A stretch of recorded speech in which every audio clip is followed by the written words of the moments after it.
Hey, time for your lines of math and history, and we are going to take a look at the absolute value, but we're going to solve for x. So recently, we've been doing a lot about the absolute value, and also realizing that everything will always be a positive number when you, take a look at this kind of problem.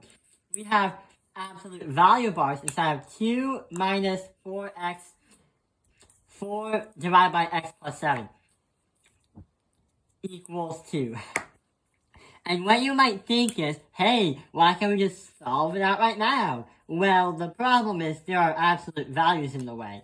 And the problem is we have to get rid of the problem, which makes it more positive. So we have no problem. So since absolute value bars have to have positive numbers, that means there could be two answers for what you put in the x to make the equation a true statement. So here's what's supposed to happen. No matter what you put in, like 4 or negative 4 in the absolute values, it will always become the answer of 4, which means that there should be some kind of way to make x equal 2 when you do all this out. So 2 minus 4 over x equals 2, and on the other side, 2 minus 4 over x, 4 over 7, x equals negative 2. So let's see what happens when we try to solve it first. We will fraction bust, and we'll also fraction bust on this side too. I like to do the same strategy on both of them, so you know like what steps and like what's supposed to happen. So 2, 7, 2, I'm going to go with it. That is a good way to have 7. And I'm going to also multiply this by 7. That fraction busting video can be viewed in another video. So 14, 7 times 2 is 14, 7 divided by 7 is 1, so times 4 is just negative 4. X equals 2. The same thing here. We have 14 negative 4x. Then we have to equals that by minus by 2. So we have to subtract by 14 and subtract this side by 14. God, we actually made a mistake. We forgot to multiply both sides by 7 and 2. So that's just going to stay as 14 minus 4x equals 14. And the same thing goes with here. 14 minus that by 4x minus that by negative 14. So that was a little mistake. When you make these mistakes, always go slowly on first year. So take it slow by slow. So you get negative 4x equals 0. Divide by 4, and our first x equals 0. That's because these two cancel out. But if you do the same thing, yeah, pretty much 14, 14, 0, negative 4x equals 0. Divide by 4, negative 4, divide by negative 4, 0. So x equals 0 for both of the equations. So basically, yeah, we have two examples. Let's try to solve the next one, which actually will only last about 30 seconds. So take a look at this. We have absolute value bars again. 5x minus 2x equal to negative 1. But this time, there is a little bit of a problem. We said earlier in the video that absolute value bars will always be a positive number, no matter what you put it in. Well, guess what happens? Hey, why can't we just insert 6 into the problem to have... Why can't we just insert negative 3? Why can't we just add in 3 into the problem to make negative 6? And 5 minus 6 equals negative 1. But the problem is, absolute value bars only produce positive numbers, which means we only have a negative number outside the bars, which is equal, which also means that there is no solution.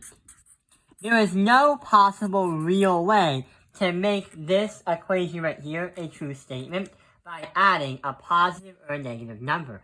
It's not going to be the same, because if positive equals a negative 1, they don't equal each other. So that makes a lot of sense. Why? Sometimes the problems will get even bigger than you think. But there is some kind of way to calm ourselves down because these bars will always make us feel positive. Which, yeah, it'll make us feel positive. So right over here, we have a 6 minus 2 absolute value bar is a negative 8x minus 9 equals negative 8. Number one, you might think this is no solution because it's a negative 8. But you have to do a lot more steps to kind of prove how that works.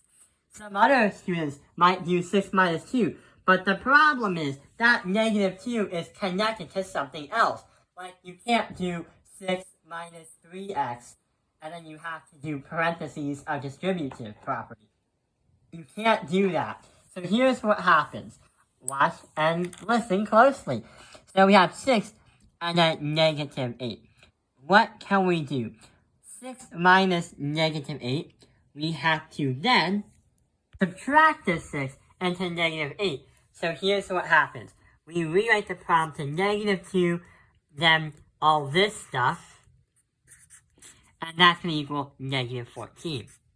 But that negative 2 is still in play. How are we going to get rid of it?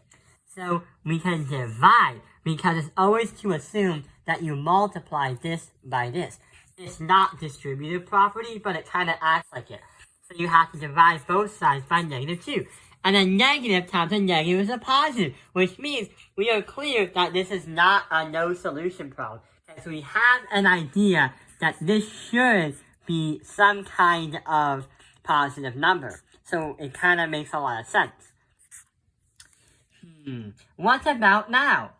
Well, what happens is some people might think they have to divide all the numbers inside the parentheses, or the absolute value. Well, you don't. What you do is you divide the number in front of the absolute value, which is another mistake that many kids make. So here is what's supposed to happen. Two solutions, find the x.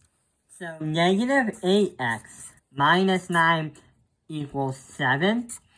And I'm going to say negative 8x minus 9 equals the negative 7.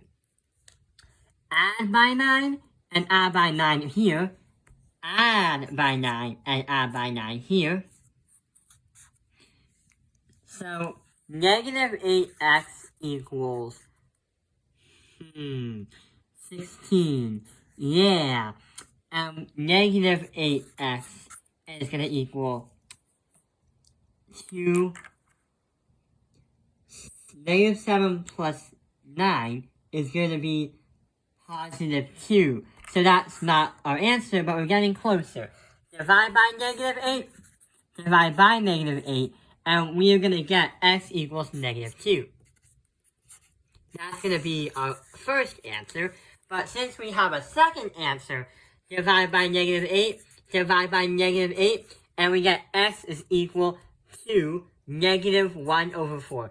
Our second answer. That means if you put these two into this equation above, it does make the problem true. And also it makes it into a positive number. So yay! Now we don't have to do any more problems for today, which is actually a positive thing if you really, really hate math. I hope this video has helped you understand absolute value and solving for x when you do that.